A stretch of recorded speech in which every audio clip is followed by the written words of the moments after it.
Mga minamahal kong kapwa Manilenyo, natapos na ang halalan at isang yugto na naman ng demokrasya ang ating nasaksihan.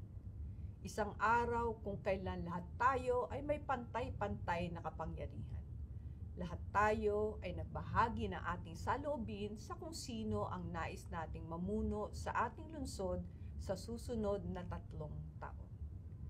Nais kong ipahayag ang aking taus-pusong pasasalamat sa lahat ng mga nagtiwala, tumulong, sumama, nakiisa, at nakibahagi sa ating paninindigan. Maraming salamat sa mga naglaan ng panahon, sa mga nag-alay ng kanilang lakas, talino at kakayahan sa pagsama sa ating kampanya. Buong kababaang loob nating tinatanggap ang kapasyahan ng higit na nakararami sa atin. Maraming salamat sa pagbibigay ninyo ng pagkakataon na ako'y maging kauna-unahang babaeng punong lungsod sa kasaysayan ng Maynila.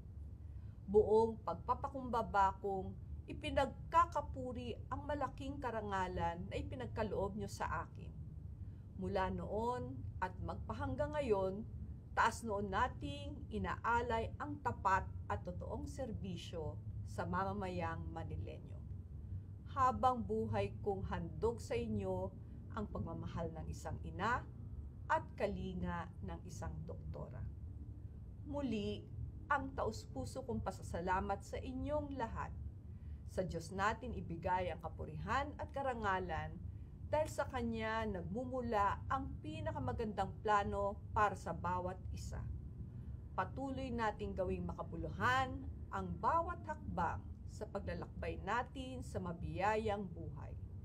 Ang pagmamahal ninyo at pagtitiwala sa pamilyang Lacuna, magmula pa sa aking ama na si Danny Lacuna, ay hinding-hindi ko malilimutan magpakailanman. Mahal na mahal ko po kayong lahat, mga kapwa kong Manilenyo.